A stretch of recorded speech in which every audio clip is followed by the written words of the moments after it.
Welcome to Nintendo Ninja News. I'm your host, Chris Tysis, and this is the NNN show, episode 70. It's definitely 70. I've double checked because I always get the number wrong.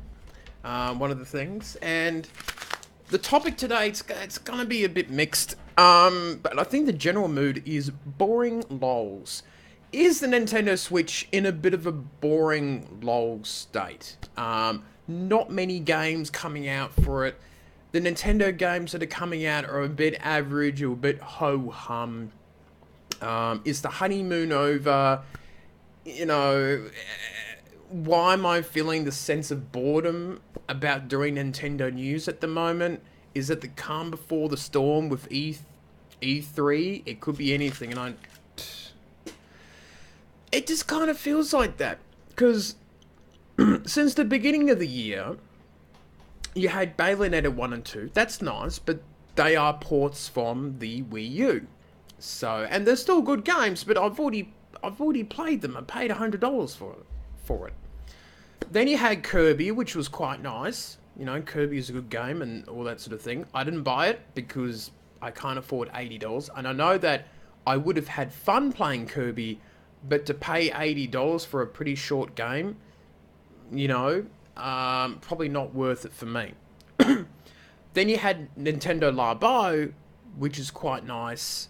Did not get that one too. I haven't gotten any of the games this year, really. And it was good during the cardboard and things like that, you know, seeing people online do it. But it's not a game that's going to appeal to everyone. That's one of the problems too. And now you have Donkey Kong Tropical Freeze.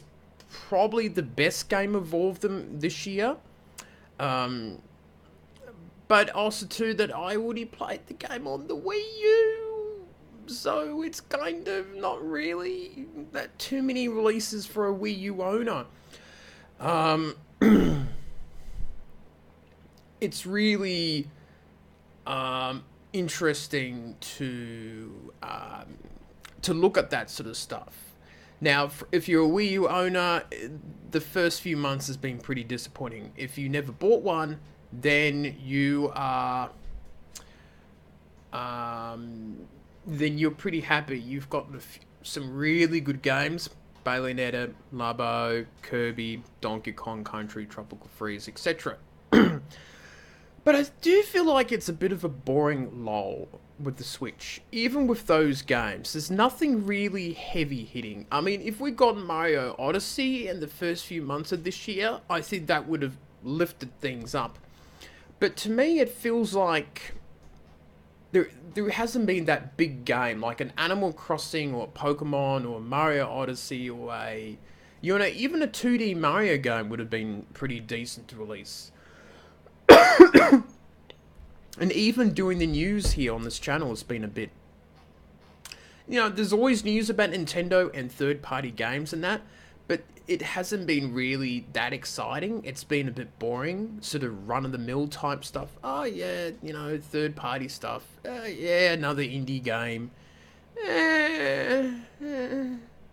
Sort of this quietness about it. And I've got the heater running down under the desk because it's getting colder. Maybe that's why. Maybe the cold weather is affecting me.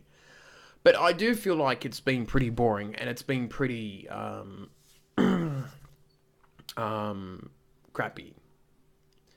So I don't know. It's been such a quiet time, and I will be getting Mario Tennis Aces, which I'm going to be happy about because that is a brand new game. And to be honest, the Wii U version of Mario Tennis was shocking. It was absolutely terrible. And it's going to be interesting. It's going to be interesting to say the least about what the future holds and things like that for the Switch. I think things will pick up in the next 6 months. It's just probably me feeling a bit of the quietness of the console because we had such a great 2017. This year was always going to look pretty boring compared to last year. And unfortunately, the first 6 months has been sort of a bit port heavy. Remember, ports don't cost that much to do or to make. Still don't know why they're doing it at full price. You know, $80 games. But it's good for people who never played these games and all that sort of thing. Do I think the Switch is in a boring lull? Probably not, but I'm kind of happy that there are just Wii U ports because I can't afford to buy any games and I've got over 60 games to play. There should be enough games that were released from last year for people to look back and pick up a few from the eShop and probably work on that backlog too. So, yeah, it's going to be interesting. So, this is it for the NNN show. Apart from that, I guess the channel has been a bit quiet the last week or two. It's been a bit boring, to be honest. I haven't been too happy about things on the channel. It's been a bit quiet. Hopefully E3 will change things. It's still about 6 weeks away, but we shall see what will happen soon. So that's it for me, and I'll see you next time.